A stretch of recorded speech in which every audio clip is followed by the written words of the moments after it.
As Kenya ages closer to the 2027 general elections, political goonism is once again raising concern, with accusations of youths being mobilized to disrupt rallies, intimidate rivals, and fuel violence. As the government and opposition trade blame, questions are emerging over who is behind these groups, why are the youths being drawn into political violence, and whether authorities can stop the trend before it escalates. In this feature, we look at the roots of political goonism, its impact on young people, and the threat it poses to Kenya's 2027 elections. Vincent Karoli was able to file this report, engaged with actually goons and also activists to be able to get a comprehensive hold on this report. Take a look. Political rallies are often display of colors, slogans, and competing ideologies. But beneath the spectacle, another side of Kenya's politics is emerging. Groups of youths accused of being mobilized to fuel violence. With the 2027 general election approaching, the re-emergence of political goons is raising questions over who is organizing them, who is financing them, and what their role could be in the next electoral contest. Political violence in the country is nothing new. Kenya's political history is filled with allegations of youths being used to intimidate opponents and disrupt political rallies, especially during periods of intense political competition. But what drives young people in the country to engage in goonism? Brian, not his real name, tells us that many young people are lured into goonism due to unemployment and poor upbringing. Vijana wana kazi. Hiyo ni kitu moja yenye nafanya wanasiasa wanawatumia vibaya, na nadhani sidhani ka ati pia ni kutumika vibaya pase juu siku na mavijana wenye pia wamepewa opportunities na au wanasiasa the same. Sasa ni kila kijana ni ajitambue na ajue anataka nini na ajue atatumikaje na huyo mwanasiasa. Brian further narrates that parents have a crucial role in shaping their children's lives from a younger age. A responsibility, he says, should be undertaken in collaboration with the church leaders and teachers. It starts from home. Yeah, how someone was raised, your background. You can't just take someone who's been intelligent, working diligently, and you subject them to goonism, you see? Yeah, it's how someone has been raised. Yeah, the influence of the parents, the schools they attended, the influence of their teachers. So yeah, background, the bringing up of a child, yeah, it has a lot of impact on how one decides to work with their lives, what they do with their lives. Brian says politicians who recruit youths as goons are advancing their own interests while exploiting young people. He urges the government and political leaders to address the root cause by creating more employment opportunities for the youth. Watu wanajua kitu wenye wanafanya. Like, hata ikuwe ni Ruto ama nani, politicians wote ni the same. Na hawanaga interest ya mwananchi at hand, so interest yake ndio inakuja first. So hata life ya huyo kijana mwenye anaenda huko ka goon haiko kwa akili yake, ni yeye interest yake, shughuli yake itakuwa imepigwa ama haijapigwa. Gava inajua kitu yenye inafaa kufanya when it comes to unemployment. Gava iko na resources. Ni gava dispatch resources kwa mavijana. Gava ipe mavijana hiyo support, empowerment. Wezi nipea tu education. I need more. In Olkalau, during the by-elections campaigns,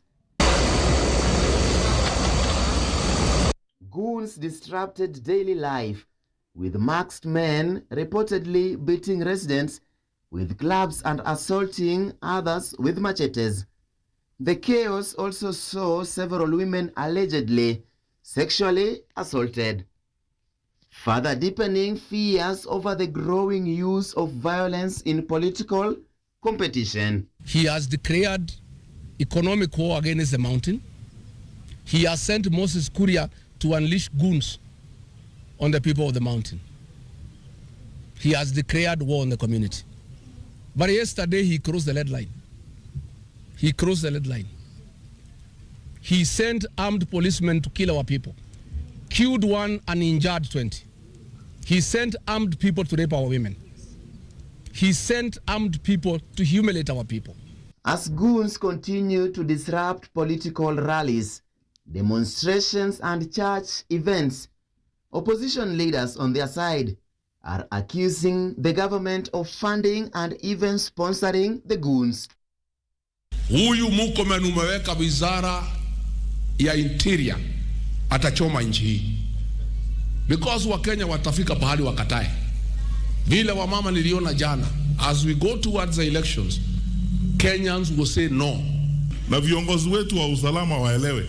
Haya mambo mnaambiwa eti mnaenda kusumbua watu, unawezaje kuleta askari na tear gas kwa father?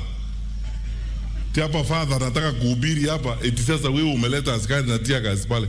Wanakuja kupiga nani? Kwaya. President William Ruto on his side vowed to deal with goons and gangs with the same determination the government used in fighting terrorism and banditry. Sasa tumekubaliana sisi wote, hata hiyo mambo ya goons tutazima. Kenya lazima iwe ni nchi yenye iko na amani na kila Mkenya ataendesha biashara yake bila amefanya. Now I'm happy that the bishops have come, they have turned around. They want goons to be dealt with. And I'm happy, bishops, that you are now not defending them as your children. So, Bwana IG, the fear the police had that if they deal with these criminals, they don't have public support, is now behind us. Deal with these goons ruthlessly. Grace Akumu, gender activist, says unemployment is a major challenge, leaving youths vulnerable to recruitment as political goons. Akumu alleges that politicians and wealthy business magnates are among those funding and facilitating the recruitment of goons. It is majorly a contributing factor as to why youths are being recruited as goons, as many youths are highly learned but lack job opportunities. Akumu says curbing the issue of political goons requires addressing youth unemployment and holding those who finance and recruit them accountable.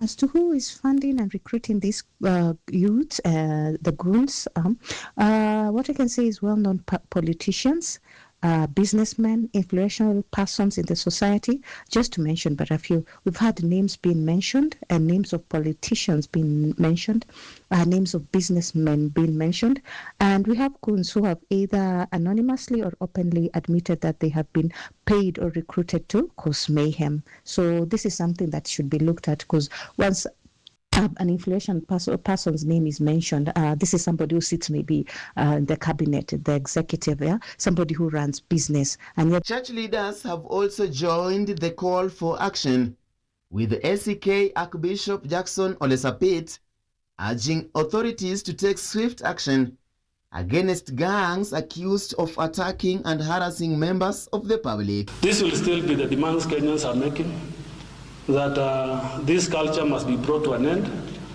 but action and justice must be demonstrated by those who are supposed to take care of us. But as political leaders trade accusations over the rise of political violence, questions remain over who is telling the truth. With the government and opposition offering differing narratives, Kenyans are left wondering who will take the lead in ending political goonism and restoring peace. Vincent Karoli, KUTV, Kenyatta Market, Nairobi.